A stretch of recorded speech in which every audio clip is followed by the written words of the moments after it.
Grand 3, Louis XIV impose l'absolutisme. Je vous laisse donc noter le titre en rouge pendant que je réexplique la consigne, histoire qu'elle soit claire pour tout le monde. Donc je vais expliquer le cours pendant un petit quart d'heure. Vous devez pendant ce temps noter les explications, sans recopier mot pour mot ce que je dis. C'est un exercice de prise de notes en vue des cours magistrales de l'université et même de 1/3 des cours en classe de première, quelle que soit la discipline. Seuls les éléments clés seront mis au tableau, mais insuffisants. Donc grand 3, Louis XIV impose l'absolutisme. Grand 1, la politique de contrôle de l'aristocratie. Donc grand 1, une politique de contrôle de l'aristocratie. Je commence. Avec la fin des guerres de religion, l'État royal, dont on parle dans ce chapitre, recommence à s'affirmer, notamment sur les nobles les plus puissants.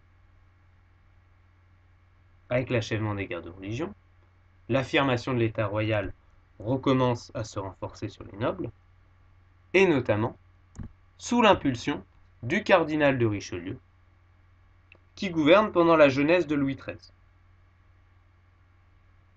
Lorsque Louis XIII est mineur, le gouvernement est assuré par le cardinal de Richelieu, qui est à la manœuvre dans cette reprise du renforcement de l'autorité royale. Donc le contrôle sur les officiers royaux, dont on avait vu les imperfections, se renforce, même s'il reste très imparfait. Le contrôle sur l'impôt royal, lui aussi, se renforce. Et de nombreuses administrations commencent à être créées. Pour ne donner qu'un exemple, on a la création de la première marine royale. Donc ce renforcement de l'État royal issu des guerres de religion, qui se fait sous l'impulsion du cardinal de Richelieu, qui d'ailleurs est gardé comme Premier ministre par Louis XIII une fois majeur, qui est très satisfait de son travail. Les deux meurent la même année. Néanmoins, ce renforcement de l'autorité royale continue sous le cardinal de Mazarin, protégé de Richelieu, qui gouverne lui pendant la jeunesse de Louis XIV. Donc lorsque Louis XIV est mineur, c'est le cardinal de Mazarin qui assure le gouvernement dans la droite lignée du cardinal de Richelieu sous Louis XIII. Mais ce renforcement de l'autorité du roi, qui continue donc pendant la jeunesse de Louis XIV sous le cardinal de Mazarin, ne se passe pas sans résistance. Et certaines villes, tout comme la noblesse, notamment les plus grands nobles, qui sont de plus en plus exclus du pouvoir, qui avaient l'habitude de gouverner avec le roi, se révoltent lors de la fronde de 1648. On a donc en 1648 la fronde, qui est un mouvement de résistance à ce renforcement de l'autorité royale, mené aussi bien par des villes comme Paris, qui en est une des principales initiatrices, que des grands nobles, parmi lesquels on retrouve les grands princes du royaume. Or Louis XIV, encore enfant, doit fuir Paris et passer plusieurs années en exil, parfois avec un mode de vie nomade et quelque peu frugal à certains moments. Pourquoi je vous parle de ça? Car c'est quelque chose qui pouvait déstabiliser pour un jeune enfant qui était habitué, littéralement, à être traité comme un roi. Et cette période d'exil, qui ne s'achève qu'avec la victoire des armées royales sur la Fronde en 1652, a profondément marqué le jeune roi. Donc je reprends. On a une résistance à ce renforcement de l'autorité royale lors de la Fronde à partir de 1648, menée aussi bien par les grands nobles que certaines villes comme Paris. Louis XIV doit vivre en exil, toujours mineur, enfant sous l'aile du cardinal de Richelieu, qui est son protecteur et qui est alors le régent du royaume. Mais il en reste profondément marqué de cette vie d'exil, et une fois majeur, il garde le cardinal de Mazarin, mais après la mort naturelle, je le précise, après la mort naturelle du cardinal de Mazarin, il prend une décision, celle de gouverner seul. C'est ce qu'on appelle le pouvoir absolu, ou le début de l'absolutisme. Donc je me répète, Louis XIV, qui avait été fortement marqué par la Fronde, choisit après la mort de son Premier ministre, le cardinal de Mazarin, de mettre en place ce qu'on a appelé le pouvoir absolu, en ne reprenant pas de nouveau Premier ministre. Donc il ne nomme pas de remplaçant à Mazarin après sa mort. Le roi, qui incarne donc ce qu'on a appelé, de façon abusive, le pouvoir absolu, gouverne sans Premier ministre. Il assume donc lui-même à la fois les charges de roi et de Premier ministre. Ce pouvoir absolu, on peut le résumer, comme on l'avait fait pour les guerres de religion, en 3 grands points. Premier point. Ce premier point, c'est le renforcement de l'autorité royale.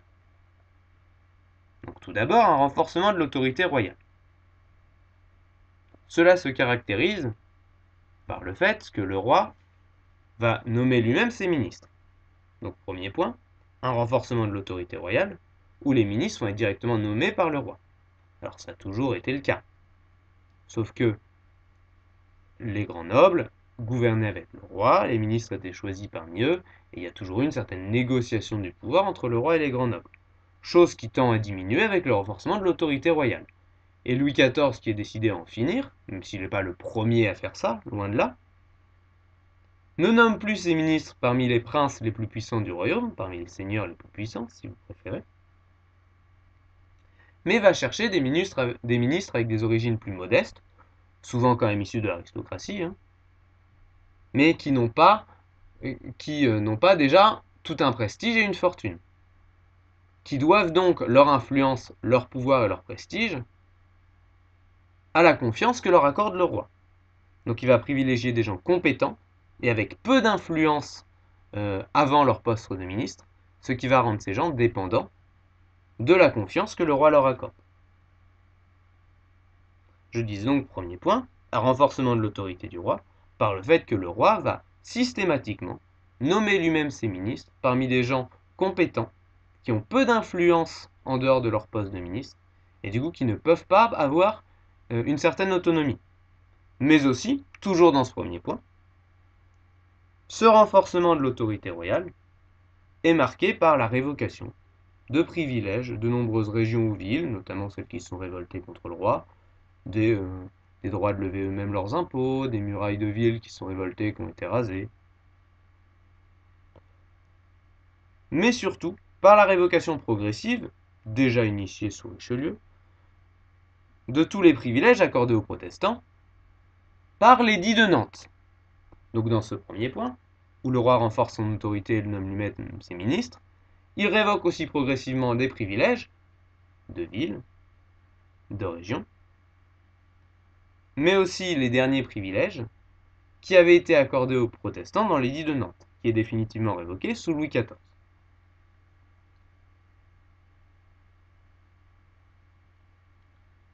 Deuxième point, après ce renforcement de l'autorité royale, on a aussi une évolution de la relation avec les nobles, qui sont invités à venir systématiquement rejoindre la cour du roi, c'est-à-dire de séjourner auprès du roi, dans son château du Louvre, puis lorsqu'il est achevé dans le château de Versailles, dans la fin, ou en tout cas dans la deuxième partie du règne de Louis XIV, puisque le château était long à construire.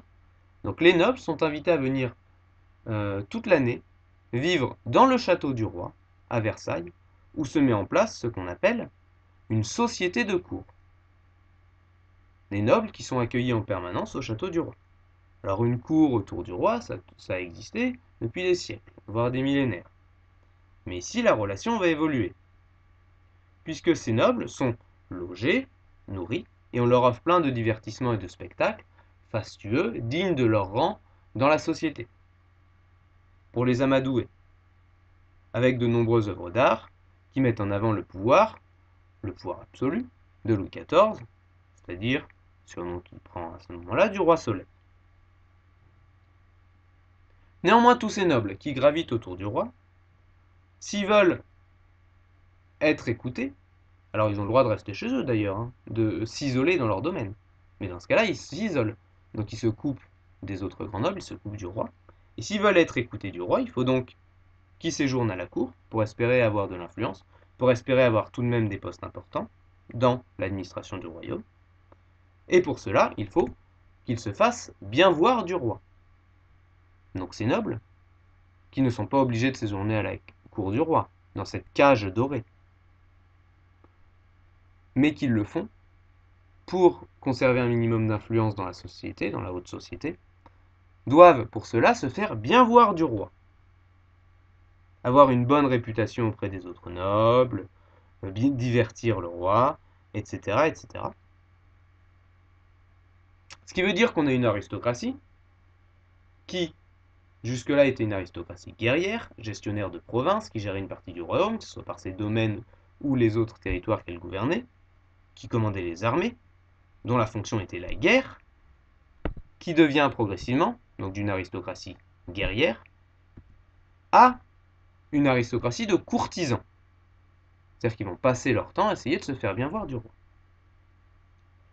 Donc cette aristocratie qui passe d'une aristocratie guerrière à une aristocratie de courtisans.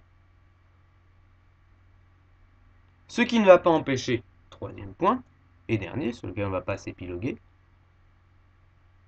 que de nombreuses guerres soient menées par le roi Louis XIV, ce qui va, au cours de son règne, considérablement agrandir le royaume de France, et plus précisément, le domaine royal, puisque les terres conquises ne vont pas ou rarement être attribuées à des grands. Donc le Louis XIV va mener de très nombreuses guerres, pas forcément dans une optique expansionniste, peut-être même beaucoup dans une optique défensive face à des monarchies européennes qui vont toutes être assez agressifs envers la montée en force d'une nouvelle puissance en Europe. Mais en tout cas, de nombreuses guerres vont être menées. Sous Louis XIV, il y aura plus d'années de guerre que d'années de paix, pendant lesquelles les frontières du royaume vont être considérablement agrandies. On a donc 3 points principaux pour résumer cet absolutisme. Un renforcement de l'autorité royale, qui nomme ses ministres parmi des gens tributaires de la confiance du roi pour garder de l'influence, et qui va aussi révoquer différents privilèges de régions ou de villes qui en avaient, surtout des protestants, qui perdent les derniers privilèges que leur accordait encore l'Édit de Nantes. La mise en place d'une société de cour au Louvre puis à Versailles, où les nobles sont invités à se comporter comme des courtisans pour avoir une bonne influence dans notre société, et vont donc de moins en moins être des nobles guerriers, prompts à se révolter. Et pour aider un peu la chose, on a aussi, pour couper court, sans jeu de mots, on a exécuté quelques nobles qui pouvaient être encore tentés de se révolter. Et enfin, troisième point, de nombreuses guerres qui vont considérablement agrandir la taille et le prestige du royaume de France en Europe, mais aussi l'isoler progressivement politiquement face aux autres royaumes. Néanmoins, tout cela, que ce soit les guerres, qui même dans les années de paix minoritaires sous le règne de Louis XIV, amènent, même pendant les années de paix, l'armée coûte plus de la moitié du budget royal. D'ailleurs, après les guerres, après le règne de Louis XIV, on va voir une baisse du nombre d'années de guerre, que ce soit en Europe ou même dans les volontés pacifiques sous Louis XV. Donc, que ce soit par les guerres qui, même dans les années de paix, coûtent plus de la moitié du budget royal, ou pour cette société de cour, très onéreuse par le cadre de vie fastueux qu'elle s'emploie à offrir à l'aristocratie pour les attirer et les maintenir dans cette cage dorée qu'est Versailles, va coûter très cher. Et pour financer tout ça, on va donc étudier comment s'y prend ou quelle stratégie adopte l'administration royale sous Louis XIV dans le prochain cours.